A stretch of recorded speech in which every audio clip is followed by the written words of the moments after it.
Hello! Welcome back to the Wrestling Newsroom. I'm your host, All Things Wrestling, and today we're going to be looking at the wrestling news from Saturday. We start with the brackets for the NXT Dusty Rhodes Tag Team Classic. We have the Street Profits versus Heavy Machinery, TM61 versus the Authors of Pain, Tino Sabatelli and Riddick Moss versus Sanity, and Oni Lorcan and Danny Burch versus Mustache Mountain. That is one hell of a tournament. I'll give my quick little predictions here. I think Mustache Mountain are going to go through, Sanity are going to go through, TM61 are going to go through, and Heavy Machinery are going to go through. Yeah, it looks like it's going to be a great tournament. Obviously, I'll be covering my live reactions to NXT. I cannot wait. It's going to be one hell of a tag team tournament. Then let's go straight on to our next story, which is the latest details regarding Bray Wyatt's divorce. According to a report on DailyMail.com, Bray Wyatt's estranged wife, Samantha Rotunda, is claiming that he's been spending money on non-essential items instead of paying his spousal and child support. Some of the items allegedly purchased by Wyatt are miniature horses supplying food. I assume miniature horses, he means tiny horses, not toy horses. So that's $5,000. $533 on jewellery not for his wife at Diamonds Direct, $285 at Tootsie Strip Club, $139 at Burlesque Club E11 Even, $171 on women's swimwear, $118 on Stillwater's Tavern, $112 at a Miami bar. The article notes that William Rotunda was ordered to pay $14,735 a month in child support and spousal shit and all that, alimony, whatever the hell it is, and has been only paying $6,000 a month. Samantha Rotunda's lawyer has issued the following statement. This is really just the tip of the iceberg. He's already gone to Vegas, spent a lot of money on Naboo or one of the restaurants, substantial amounts of money.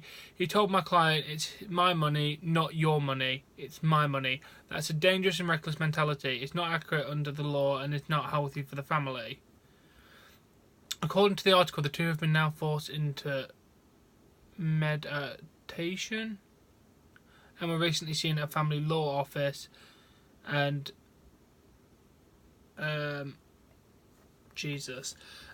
possibly a tweet unrelated. Bray Wyatt sent out a tweet shortly after the Daily Mail article went out. People spread lies. You know who you are. Lies, all lies. But a wolf never loses sheep over the opinion of sheep. Fool. So that could be to do with Matt Hardy, or it could actually be to do with this. I don't know. But either way, I get he's not paying his bill that he's meant to be paying, court ordered. I get the fact he's out here spending all this money and he should be paying this $14,000 a month in child support and this and that kind of stuff. I get that.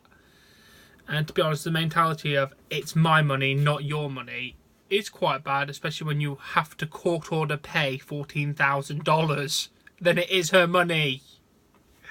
I can't side with Bray Wyatt on this. With the law on her side, he's meant to pay that every month. And if he's going out there and spending it and saying it's my money, that's kind of bad, Bray Wyatt. Sort your shit out. Stop being a bellend. And then we go to John Bravo sent out another Instagram post regarding Roman Reigns' steroid story and has been covering the accused details of Robert Rodriguez. It said the picture was, it appears that the drug test failed by Reigns in July 2016 was a direct result of some orders placed at WFN prior to the suspension. WWE did not disclose the results of the drug test as its public trade company, and there are other reasons related to that. Was Reigns truthfully in denying knowing Rodriguez? Will that or any other info disclosed cause an additional suspension for Reigns? Find out in the full report coming shortly. He also put under it, my platform is not a platform based upon rumours. Everything released or stated page is 100% fact that is thoroughly investigated and verified by the appropriate sources. The evidence I have received, including the laptop used by WFN, was released in the court proceedings and 100% genuine. If there are any questions about the legitimacy of those items, please contact my attorney or the attorney of Richard Rodriguez with any questions. Lastly, I would not risk my career or reputation on anything that was not based upon 100% facts. More details to follow. Okay, let's see where this goes. The fact that if you have any questions, please take it to my attorney is a bit dodgy. But we'll have to wait and see if this will actually impact ratings. We'll have to wait and see. I'll cover it as much as I can. Then we go to... in an interview with Sam Roberts, Renee Young speaks out about Talking Smack being cancelled. I was really upset about losing Talking Smack. Also, working with Daniel Bryan was great. That was such an unknown thing for me when we got paired up to do that. It was mostly Daniel Bryan, sometimes Shane McMahon, but working with Bryan, he was super talented at everything he does. Having him in that host role, knew how incredible he would be at that. He was such a great co-host, and that I also had, and that also I don't have a shit attitude, which just made the show so much better. One of my strengths is reacting to some of the ridiculous things that he would say, and he's going off the rails, and I would just egg him along. Being able to have stuff like having the Miz on there and people creating their own spotlight, taking the situation and spinning it to where it was going to work for them. It was a fun collaborative progress and allowing people to take that safety net away and see what they come up with. It was really cool. We were definitely bringing stuff along, creating new moments. Even at Raw 25th, Miz would walk out there, stared Bryan in the face. All that stems from their Talking Smack. When Talking Smack ended, I was pretty bummed about that. I do hope it comes back sometime. At least there's more of a kickoff show now. But I would like to bring the show like unfiltered back as well. Something that the world, I'm ready to find another thing to latch onto. I don't know what it is yet, but I have a couple of ideas for some things. I won't tell you on here because I feel that they're really smart ideas. Would it be a game show with the New Day by any chance? Wink wink. But yeah, either way, I want to see more Renee Young. She's fantastic. Then we go to our story. Next is... this story has pissed me off.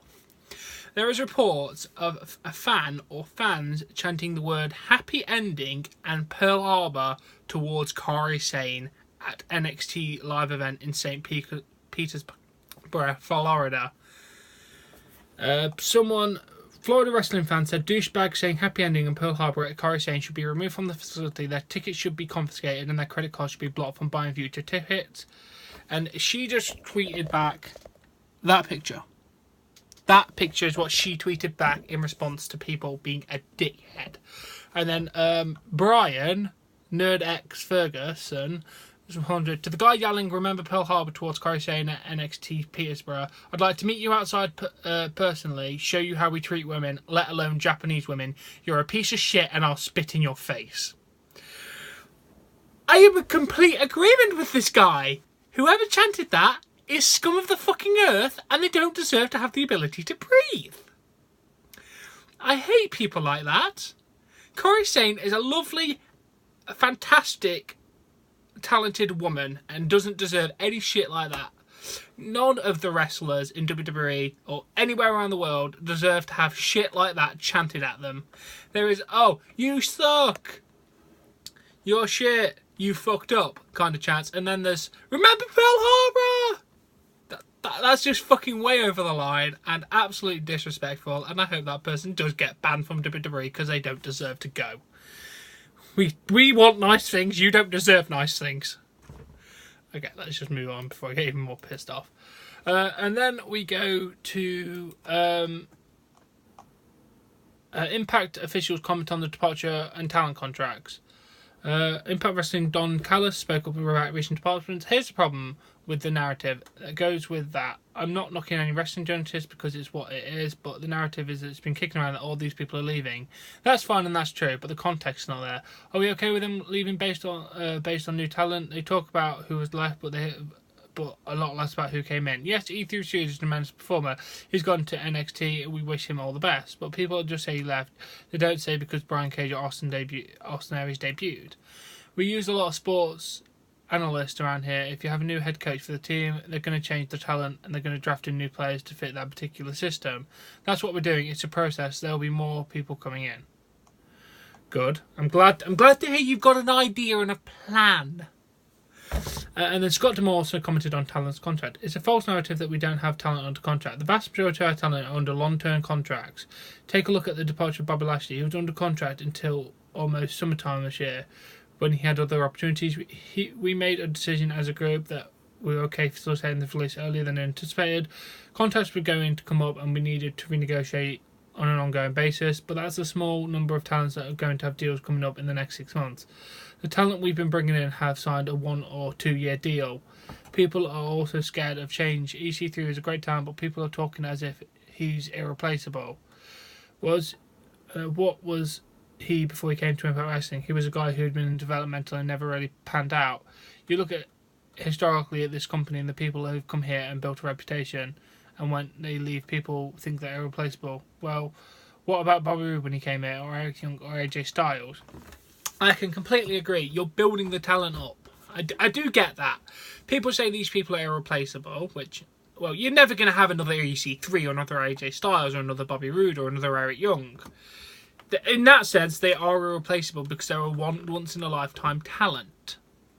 But you can get new talent to replace them, build them up, and make them just as big a star as they were. I do get where he's coming from there. And then there's been a lot of speculation about several Impact Wrestling talents not getting paid for January tapings or Bound for Glory or the November tapings. Ed Norholm has issued the following report to these claims.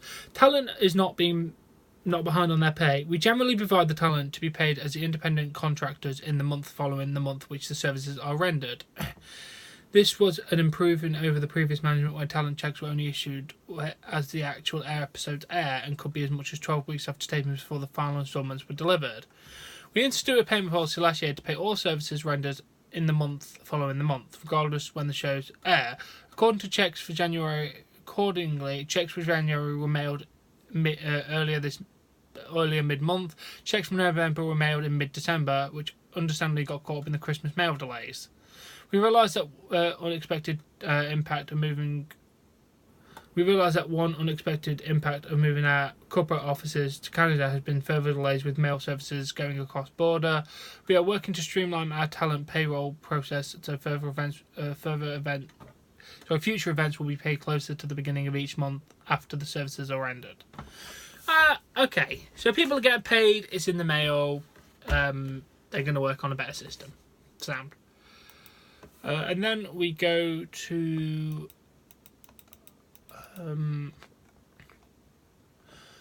a CBS Sports interview, Ray Moraes commented on having unfinished business with Brock Lesnar after WrestleMania 31. Yes, definitely we have that. I think it puts validation behind the situation is that we have a barn burner of a match. It's one of my favourites I've ever had. Well, let me take it back. I think it's not my favourite because I didn't feel good, but going back and seeing it and the outcome and the story and the reaction and just the roller coaster ride and the crowd took us, it was one of my finer days at work.